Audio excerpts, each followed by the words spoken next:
ನಮಸ್ಕಾರ ಸ್ನೇಹಿತರೆ, ಎಲ್ಲ SR TV ಕನ್ನಡ ಚಾನೆಲ್ ವೀಕ್ಷಕರಿಗೆ ಆತ್ಮೀಯ ಸ್ವಾಗತ. ಸ್ನೇಹಿತರೆ, ನಾವು ಎಷ್ಟು ದೊಡ್ಡವರಾದರೂ ಕೂಡ ನಮ್ಮ ತಂದೆ ತಾಯಿಗೆ ಮಕ್ಕಳು ಅಭಿವೃದ್ಧಿ ಆಗಬೇಕು ಅಂತ ತಂದೆ ತಾಯಿ ಎಷ್ಟೋ ಶ್ರಮ ಪಡ್ತಾರೆ.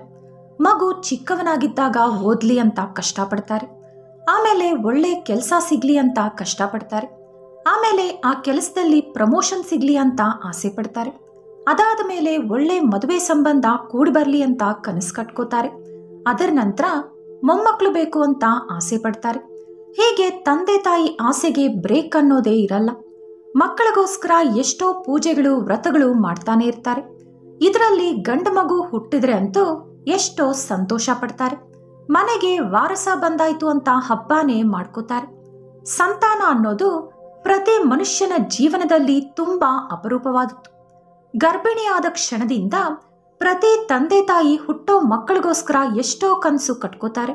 ಹಾಗಾದ್ರೆ ಮಕ್ಕಳು ಅಭಿವೃದ್ಧಿ ಆಗ್ಬೇಕು ಅಂದ್ರೆ ಪ್ರತಿ ತಂದೆ ತಾಯಿ ಆಚರಿಸಬೇಕಾದ ನಿಯಮಗಳು ಯಾವುದು, ನೀವು ಮಾಡಬೇಕಾದಂತ ಪೂಜೆ ಯಾವುದು ಅಂತ ಈ ವಿಡಿಯೋದಲ್ಲಿ ತಿಳಿಸ್ಕೊಡ್ತೀನಿ. ಆದ್ರೆ ಅದಕ್ಕೂ ಮುಂಚೆ ನೀವಿನ್ನೂ ನಮ್ಮ ಚಾನೆಲ್ ಅನ್ನು ಸಬ್ಸ್ಕ್ರೈಬ್ ಮಾಡ್ಕೊಂಡಿಲ್ಲ ಅಂದ್ರೆ ಖಂಡಿತ ಈಗಲೇ ಸಬ್ಸ್ಕ್ರೈಬ್ ಮಾಡ್ಕೊಳ್ಳಿ. ಹಾಗೆ ಈ ವಿಡಿಯೋ ಇಷ್ಟ ಆದ್ರೆ ಮರೀದೇ ಒಂದು ಲೈಕ್ ಕೊಡಿ. ಸ್ನೇಹಿತರೆ, ಈಗ ತಂದೆ ತಾಯಿ ಮಕ್ಕಳ ಅಭಿವೃದ್ಧಿಗೋಸ್ಕರ ಮಾಡಬೇಕಾಗಿರುವಂತ ಕೆಲಸಗಳು ಏನಂತ ನೋಡೋಣ. ಮೊದಲನೇದಾಗಿ, ಮಕ್ಕಳು ಓದುವಂತ ರೂಮ್ನಲ್ಲಿ ಗ್ಲೋಬ್ ಇಡಬೇಕು. ಇದು ನಿಮಗೆ ಆನ್ಲೈನ್ ಅಲ್ಲಿ 300ರಿಂದ 500 ರೂಪಾಯಿ ಒಳಗೆ ಸಿಗುತ್ತೆ. ಗ್ಲೋಬ್ ಅನ್ನೋದು ಅಭಿವೃದ್ಧಿಗೆ ಸಂಕೇತ. ಪ್ರತಿದಿನ ಮಕ್ಕಳಿದನ್ನ ತಿರುಗಿಸ್ತಾ ಇರಬೇಕು. ಆ ರೀತಿ ಮಾಡೋದ್ರಿಂದ ಅವ್ರಿಗಿರುವಂತ ಸ್ಟ್ರೆಸ್ ಕಡಿಮೆ ಆಗಿ ಓದಿನ ಮೇಲೆ ಆಸಕ್ತಿ ಹೆಚ್ಚಾಗುತ್ತೆ. ಇದರ ಜೊತೆ ನೆನಪಿನ ಶಕ್ತಿ ಕೂಡ ಬೆಳೆಯುತ್ತೆ. ಇದು ಬರೀ ಮಕ್ಕಳಲ್ದಿರ ವರ್ಕ್ ಫ್ರಮ್ ಹೋಮ್ ಮಾಡೋಂಥ ಜನ ಕೂಡ ರೂಮಲ್ಲಿ ಇಟ್ಕೊಂಡ್ರೆ ಎಷ್ಟೋ ಲಾಭ ಉಂಟಾಗುತ್ತೆ. ಎರಡನೇದು, ಪ್ರತಿ ತಂದೆ ತಾಯಿ ಮಕ್ಕಳಿಗೆ ಚಿಕ್ಕಂದಿನಿಂದ ಗಿಡಗಳಿಗೆ ನೀರು ಹಾಕೋದನ್ನ ಕಲಿಸ್ಕೊಡ್ಬೇಕು. ಈ ರೀತಿ ಮಾಡೋದ್ರಿಂದ ಅವರ ಮನಸ್ಸಲ್ಲಿರುವಂಥ ಕೆಟ್ಟ ಆಲೋಚನೆಗಳು ಹೋಗಿ ಅವರ ಮನಸ್ಸು ನಿರ್ಮಲವಾಗುತ್ತೆ. ಮೂರನೇ ವಿಷಯ, ಮಕ್ಕಳ ಕೈಯಲ್ಲಿ ಹಸುಗೆ ನೀರು ಕುಡಿಸ್ಬೇಕು. ಈ ರೀತಿ ಮಾಡೋದ್ರಿಂದ ಕೂಡ ಮಕ್ಕಳು ಅಭಿವೃದ್ಧಿ ಆಗ್ತಾರೆ. ನಾಲ್ಕನೇ ವಿಷಯ, ಮಕ್ಕಳು ಚೆನ್ನಾಗಿ ಓದ್ಬೇಕಂದ್ರೆ ಅವರು ಓದುವಂತ ರೂಮನ್ನ ಯಾವಾಗ್ಲೂ ಕ್ಲೀನ್ ಆಗಿಡ್ಬೇಕು. ಒಳ್ಳೆ ವಾತಾವರಣ ನಾವು ಕಲ್ಪಿಸ್ಕೊಡ್ಬೇಕು. ಅಂದ್ರೆ ಫ್ರೆಶ್ ಗಾಳಿ ಬರೋ ತರ, ಬೆಳಕು ಬರೋ ತರ ನೋಡ್ಕೋಬೇಕು. ನೀವು ಪೂಜೆ ಮಾಡಿದಾಗೆಲ್ಲ ಆ ರೂಮಲ್ಲಿ ಕೂಡ ಒಂದೆರಡು ಗಂಧದ ಕಡ್ಡಿನ ಹಚ್ಚಿಡ್ಬೇಕು. ಇದರಿಂದ ಆ ರೂಮಲ್ಲಿ ಯಾವ್ದಾದ್ರೂ ನೆಗೆಟಿವ್ ಎನರ್ಜಿ ಇದ್ರೆ ಹೊರಟೋಗುತ್ತೆ. ಮಕ್ಕಳಿಗೂ ಕೂಡ ಓದಿನ ಮೇಲೆ ಇಂಟ್ರೆಸ್ಟ್ ಜಾಸ್ತಿ ಆಗುತ್ತೆ. ಐದನೇ ವಿಷಯ, ನಿಮ್ಮ ಮಕ್ಕಳ ಬೆಡ್ರೂಮ್ ಅಥವಾ ಸ್ಟಡಿ ರೂಮ್ನಲ್ಲಿ ಗುಂಪಾಗಿರುವಂತ ಹಂಸ ಪಕ್ಷಿಗಳ ಫೋಟೋ ಒಂದು ಇಡಬೇಕು. ವಾಲ್ ಪೇಪರ್ ಇಟ್ಟರೂ ಕೂಡ ಓಕೆ. ಇದು ಇಡೋದ್ರಿಂದ ಶಿವನ ಅನುಗ್ರಹ ನಿಮ್ಮ ಮಕ್ಕಳ ಮೇಲೆ ಯಾವಾಗ್ಲೂ ಇರುತ್ತೆ. ಆರನೇ ವಿಷಯ, ಪ್ರತಿ ತಂದೆ ತಾಯಿ ನೆನ್ಪಿಟ್ಕೋಬೇಕಾಗಿರೋ ವಿಷಯ ಏನಂದ್ರೆ, ಮಕ್ಕಳ ಮುಂದೆ, ಮಕ್ಕಳು ಚಿಕ್ಕವರಾಗಿರ್ಬೋದು ದೊಡ್ಡವರಾಗಿರ್ಬೋದು, ಅವ್ರ ಮುಂದೆ ಯಾವಾಗಲೂ ಕೂಡ ಕಿತ್ತಾಡೋದು ಹೊಡೆದಾಡೋದು ಮಾಡಬಾರ್ದು. ಬೆಳೆದ ಮೇಲೆ ನಾವು ಕೂಡ ಇದೇ ರೀತಿ ಮಾಡಬೇಕು ಅನ್ನೋ ಭಾವನೆ ಅವರಲ್ಲಿ ನೀವೇ ತುಂಬಿದಂತೆ ಆಗುತ್ತೆ. ಏಳನೇ ವಿಷಯ, ನಿಮ್ಮ ಮಕ್ಕಳು ಇನ್ನೂ ಸ್ಕೂಲ್ಗೆ ಹೋಗ್ತಿದ್ರೆ ಅವ್ರ ರೂಮ್ನಲ್ಲಿ ಕನ್ನಡಿ ಅಥವಾ ಡ್ರೆಸ್ಸಿಂಗ್ ಟೇಬಲ್ ಇಡೋಕೆ ಹೋಗಬೇಡಿ. ಇದರಿಂದ ಓದಿನ ಮೇಲೆ ಅವರಿಗೆ ಆಸಕ್ತಿ ಕಡಿಮೆ ಆಗುತ್ತೆ. ಯಾವಾಗಲೂ ಸೌಂದರ್ಯದ ಮೇಲೆ ಆಸಕ್ತಿ ಹೆಚ್ಚಾಗುತ್ತೆ. 24 ಗಂಟೆ ಕೂಡ ಕನ್ನಡಿ ಮುಂದೆ ಕೂತ್ಕೊಂಡು ಮೇಕಪ್ ಮಾಡ್ಕೋತಾರೆ.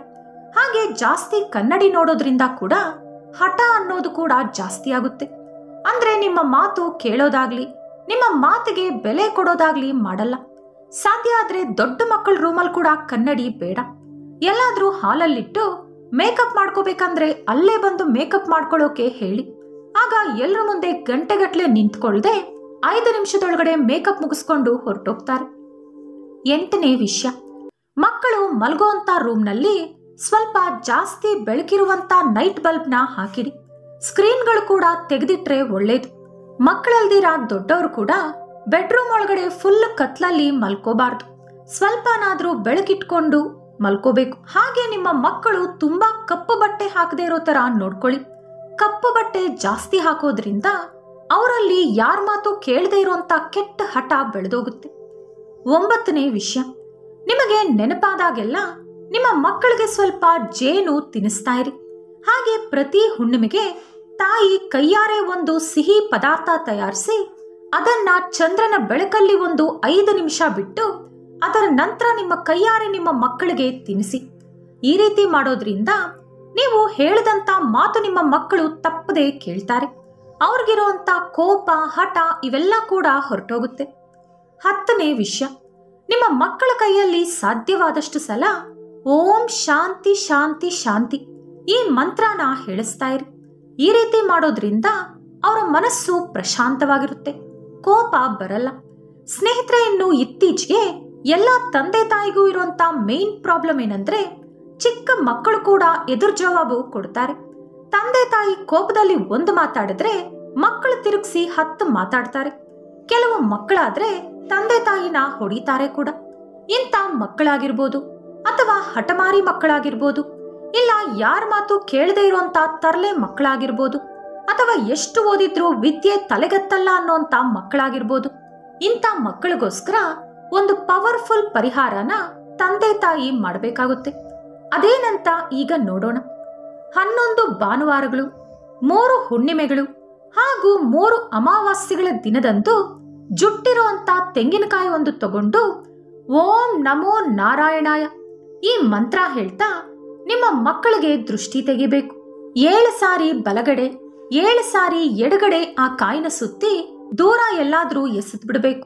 ಈ ರೀತಿ ನಾವು ಮಾಡೋದ್ರಿಂದ ನಮ್ಮ ಮಕ್ಕಳಲ್ಲಿ ಎಷ್ಟೋ ಬದಲಾವಣೆನ ಕಾಣ್ಬೋದು. ಇದರ ಜೊತೆ ಪ್ರತಿ ತಂದೆ ತಾಯಿ ಮಾಡಬೇಕಾಗಿರೋ ಮುಖ್ಯವಾದ ಕೆಲಸ ಏನಂದ್ರೆ, ನಿಮ್ಮ ಮಕ್ಕಳು ಎದ್ದ ತಕ್ಷಣ 3 ಸಾರಿನಾದ್ರೂ ಅವರ ತಲೆನ ನೀವಬೇಕು. ಈ ರೀತಿ ಮಾಡೋದ್ರಿಂದ ಕೂಡ ಮಕ್ಕಳು ಕ್ರಮೇಣ ನಿಮ್ಮ ಮಾತು ಕೇಳ್ತಾರೆ. ಹಾಗೆ ನಿಮ್ಮ ಮಕ್ಕಳು ನೈಋತಿ ಅಥವಾ ದಕ್ಷಿಣದ ಕಡೆ ತಲೆ ಇಟ್ಟು ಮಲಗೋ ರೀತಿಲಿ ನೋಡ್ಕೊಳ್ಳಿ. ಆಗ ಅವರು ಹೇಳುವಾಗ ಫ್ರೆಶ್ ಮೈಂಡ್ ಅಲ್ಲಿ ಹೇಳ್ತಾರೆ. ಎದ್ದ ತಕ್ಷಣ ಅಳೋದು, ಕಿರಿಕಿರಿ ಮಾಡೋದು ಏನೂ ಇರಲ್ಲ.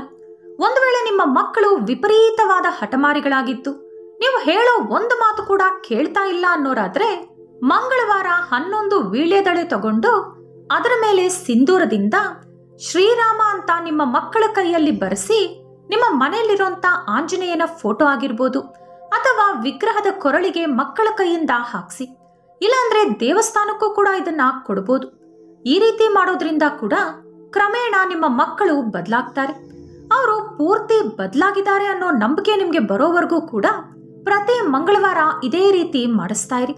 ಇನ್ನು ಏಕಾಗ್ರತೆ ಹೆಚ್ಚಾಗೋಕೆ, ಬುದ್ಧಿ ಬೆಳವಣಿಗೆಗೆ, ನೆನಪಿನ ಶಕ್ತಿ ಜಾಸ್ತಿ ಆಗೋಕೆ ಪ್ರತಿದಿನ ಸ್ನಾನ ಮಾಡಿದ ನಂತರ 11 ಸಾರಿ ದಕ್ಷಿಣಾಮೂರ್ತಿ ಶ್ಲೋಕವನ್ನ ಮಕ್ಕಳಾಗಿರ್ಬೋದು ದೊಡ್ಡವರಾಗಿರ್ಬೋದು ಓದ್ಬೇಕು. ಆ ಶ್ಲೋಕ ಈಗ ಸ್ಕ್ರೀನ್ ಮೇಲೆ ಕೊಡ್ತೀನಿ ನೋಡಿ. ಓಂ ನಮೋ ಭಗವತೆ ದಕ್ಷಿಣಾಮೂರ್ತಯೇ ಮಹ್ಯಂ ಮೇಧಾಂ ಪ್ರಜ್ಞಾಂ ಪ್ರಯಚ್ಛ ಸ್ವಾಹ. ನಾನು ಹೇಳಿರುವಂತ ಎಲ್ಲಾ ಪರಿಹಾರಗಳು ಹೆತ್ತ ತಂದೆ ತಾಯಿ ಮಾಡ್ತಾ ಇದ್ರೆ ನಿಮ್ಮ ಮಕ್ಕಳು ಯಾವಾಗ್ಲೂ ನಿಮ್ಮ ಹಿಡಿತದಲ್ಲೇ ಇರ್ತಾರೆ. ಹಾಗೆ ಜೀವನದಲ್ಲಿ ಕೂಡ ನೀವು ಬಯಸಿದಂತೆ ಸಾಧನೆ ಮಾಡಿ ತೋರಿಸ್ತಾರೆ. ಈ ವಿಡಿಯೋ ನಿಮಗೆ ಇಷ್ಟ ಆದ್ರೆ ಲೈಕ್ ಮಾಡಿ, ಶೇರ್ ಮಾಡಿ. ಇಂತಹ ಹೆಚ್ಚಿನ ಉತ್ತಮ ಮಾಹಿತಿಗಳಿಗಾಗಿ ತಪ್ಪದೇ ನಮ್ಮ ಚಾನೆಲ್ ಅನ್ನು ಸಬ್ಸ್ಕ್ರೈಬ್ ಮಾಡ್ಕೊಳ್ಳಿ. ನಾಳೆ ಮತ್ತೊಂದು ವಿಡಿಯೋದೊಂದಿಗೆ ಪುನಃ ಭೇಟಿಯಾಗೋಣ. ಧನ್ಯವಾದಗಳು.